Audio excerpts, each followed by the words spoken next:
জয় বাবা হরিচাঁদের জয়। জয় বাবা হরিচাঁদের জয়।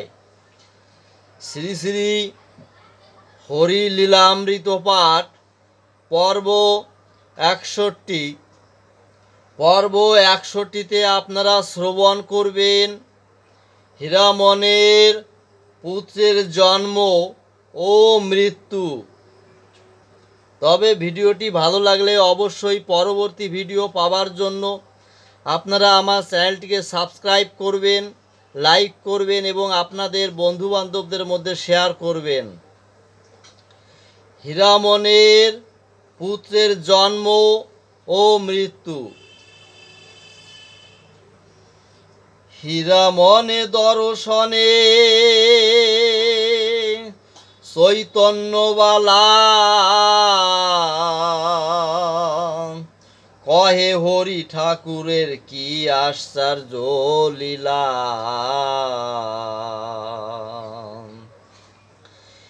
এ কভু সামান্য নহে পুরুষ প্রধান, এখনে আমার যে হইতেছে ব্রহ্মজ্ঞান। মানে শ্রী চৈতন্যবালা হীরামনকে দেখে তিনি বুঝতে পারছেন যে এ সামান্য কেউ নয়। হ্যাঁ,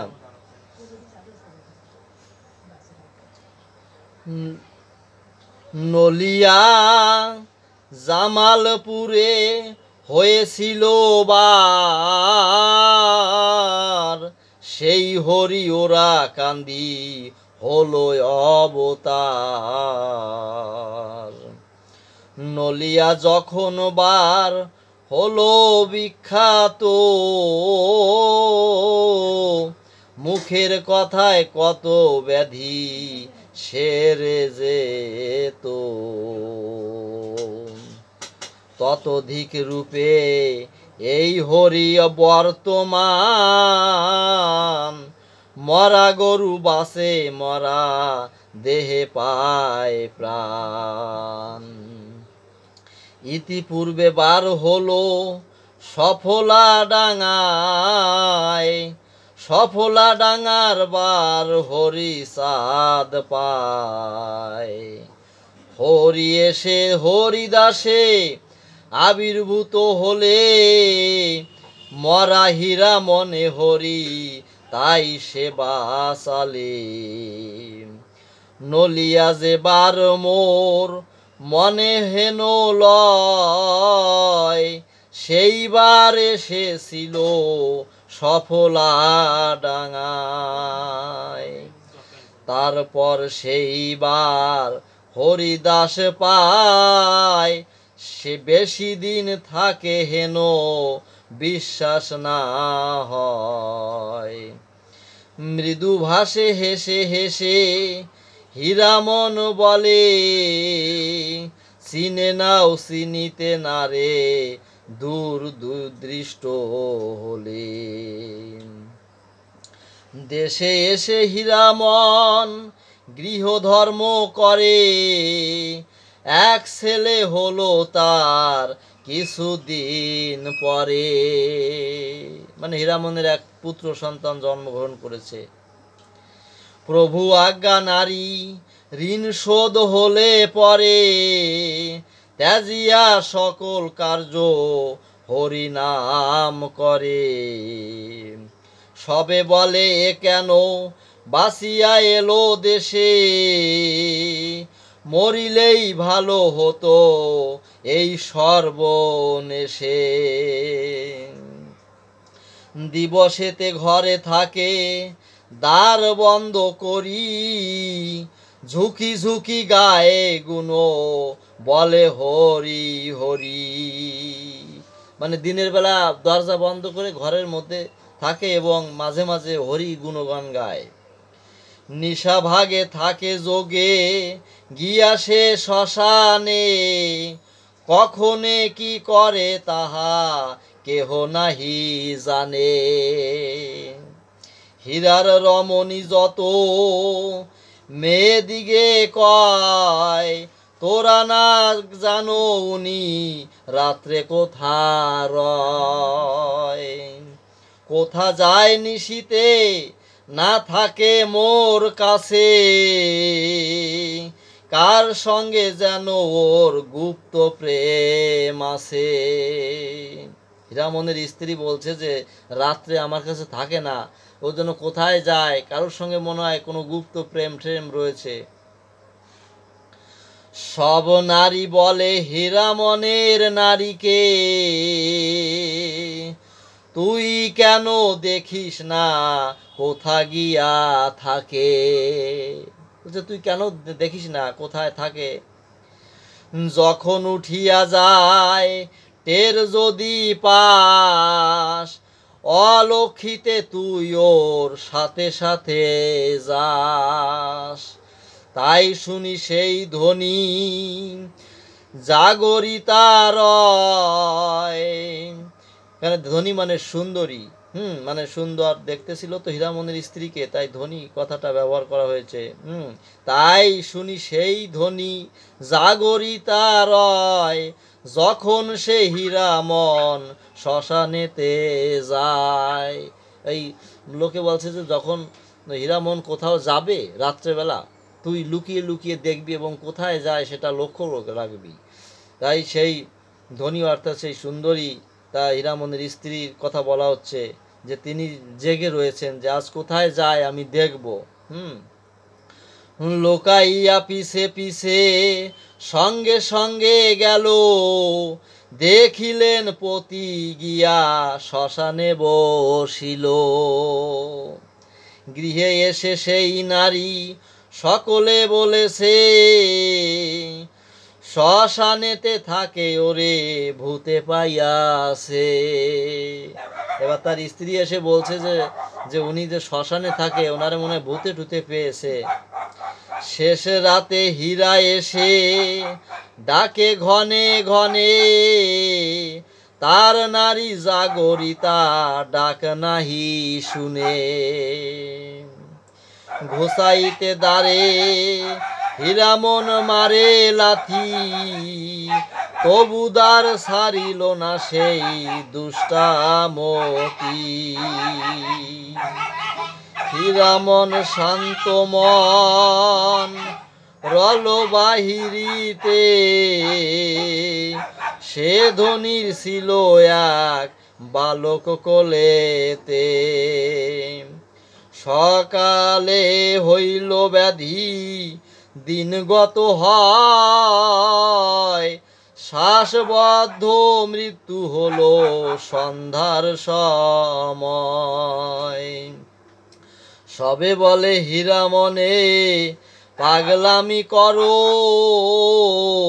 মরিয়াছে পুত্র তব পারো যদি সারো। সবাই বলছে হীরামনকে, হীরামন পাগলামি করছো, তা তোমার পুত্র এখন মারা গিয়েছে, এখন যদি পারো এই পুত্রকে বাঁচাও।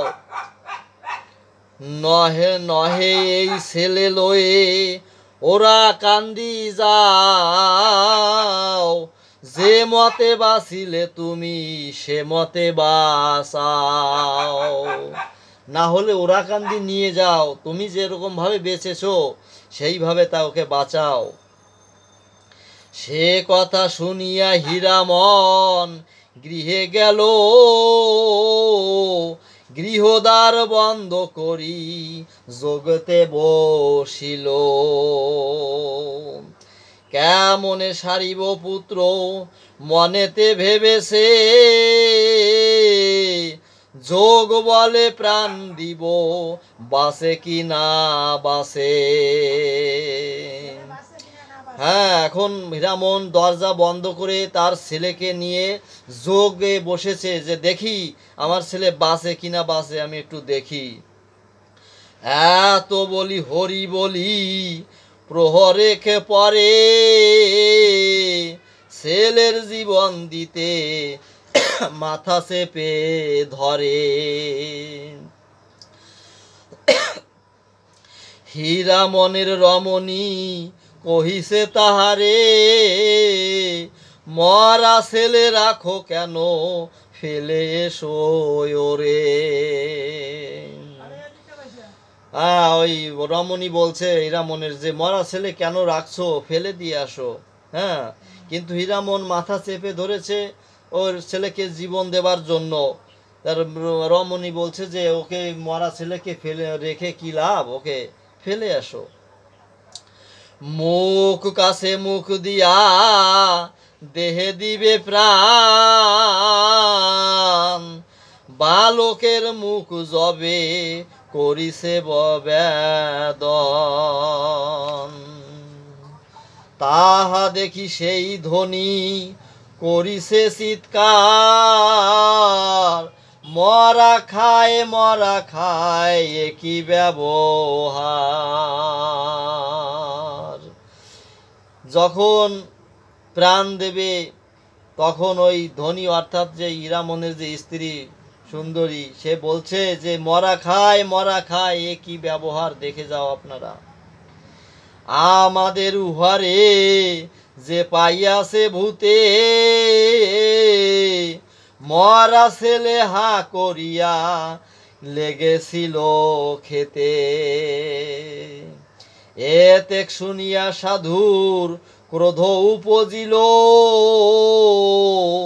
বালক ত্যাজিয়া তবে বাহিরে আসিল। এই কথা হীরামন শুনে রেগে গিয়ে বাইরে চলে আসছে। বালকে লইয়া সবে ফেলাইয়া দিল, ক্রোধেতে চৈতন্য বালা কহিতে লাগিল। মরা ছেলেকে সকলে মিলে ফেলে আসছে।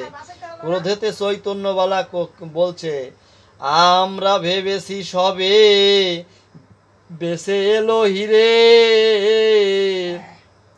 হরিচাঁদ বাসা এসে হরিনাম জোরে।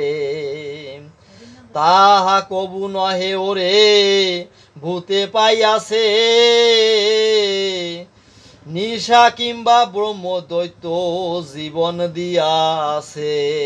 চৈতন্যবালা বলছে যে আমরা যেটা ভেবেছিলাম মিথ্যা কথা। আমরা ভেবেছিলাম মনে হয় হরিচাঁদ, বাবা হরিচাঁদ তার প্রাণ দিয়েছে, হ্যাঁ, বাঁচিয়ে দিয়েছে হীরামনকে, কিন্তু এখন দেখছি যে না, এ হীরামনকে কোনো ব্রহ্মদৈত্য, কোনো ভূত প্যাত, কোনো নিশা একে মনে হয় প্রাণ দিয়েছে। নাহি করে গৃহ কার্য মানুষে নয়, মানুষ হইলে গৃহ কার্য মন লয়। হীরার যে রীতিনীতি সব গেল বোঝা, ভূত ছাড়াইতে আনো খণ্ডজ্ঞানী ওঝা। বলছে যে এর যে আচার ব্যবহার, কোনো সংসার গৃহে এর মন নেই। হ্যাঁ, রাতের বেলা বেরিয়ে যায়, বিভিন্ন জায়গায় যায়, এ মনে হয় ভূতে পেয়েছে একে। এখন এর ভূত ছাড়াবার জন্য এ ওঝা ডেকে আনো। হরি প্রেম বিকারেতে হীরামন রোগী, কবি কহে ভব ব্যস্ত এ রোগের লাগি। হরিবল হরিবল হরিবল হরিবল হরিবল।